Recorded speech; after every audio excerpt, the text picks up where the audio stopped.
महाराष्ट्र सरकार के राजस्व मंत्री और नागपुर अमरावती के पालक मंत्री चंद्रशेखर बावनकुले ने किसानों की समस्याओं और कर्ज माफी को लेकर बड़ा बयान दे दिया है। बावनकुले ने साफ कहा कि मुख्यमंत्री देवेंद्र फडणवीस किसानों के हितों को लेकर हमेशा गंभीर रहते हैं। उन्होंने आगे कहा कि जितना काम हमारी सरकार ने किसानों के लिए किया है, उतना कांग्रेस की सरकार में कभी नहीं हुआ।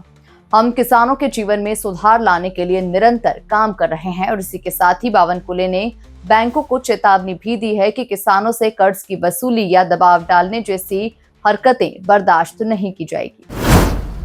महाराष्ट्र के किसानों के लिए एक राहत भरी खबर सामने आई, जहां राजस्व मंत्री चंद्रशेखर बावनकुले ने कहा कि सरकार ने बैंकों को साफ निर्देश दे दिए हैं कि वे किसानों से कर्ज वसूली न करें, किसी भी तरह का दबाव न डालें और किसी भी सरकारी अनुदान की रकम में से कोई कटौती न करें।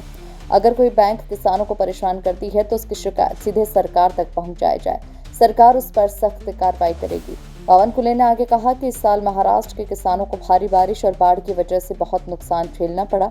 सरकार की प्राथमिकता अब राज्य को इस आपदा से बाहर निकालने और रबी की फसलों पर ध्यान केंद्रित करने की है। कर्ज माफी को लेकर भी बावनकुले ने बड़ा ऐलान किया। उन्होंने कहा कि सरकार ने ये तय किया है कि किसानों को कर्ज माफी जरूर दी जाएगी, लेकिन ये राहत केवल पात्र किसानों को ही मिलेगी। इसके लिए एक विशेष समिति गठित की गई है जो पात्र किसानों की पहचान कर रही है। अगर कर्ज माफी में थोड़ी देरी भी होती है तो उसका ब्याज और मूलधन दोनों का भुगतान सरकार खुद करेगी। वहीं कांग्रेस पर हमला बोलते हुए बावनकुले ने कहा कि कांग्रेस की सरकार ने किसानों के नाम पर केवल राजनीति की और उन्हें लूटा, लेकिन अब प्रधानमंत्री नरेंद्र मोदी के नेतृत्व में देश तेजी से आगे बढ़ रहा है और मुख्यमंत्री देवेंद्र फडणवीस महाराष्ट्र के किसानों के हित में लगातार काम कर रहे हैं। उन्होंने कहा विपक्ष को ये विकास रास नहीं आ रहा है, इसलिए वो किसानों को भड़काने की कोशिश कर रहा है। बावनकुले ने दोहराया कि सरकार किसानों की हर समस्या को गंभीरता से ले रही है और आगे भी उनके हित में ठोस कदम उठाती रहेगी। चंद्रशेखर बावनकुले के इस बयान से साफ है कि महाराष्ट्र सरकार किसानों के पक्ष में पूरी तरह खड़ी है। अब देखना होगा कि आने वाले दिनों में किसानों को इस नीति का कितना लाभ मिलता है।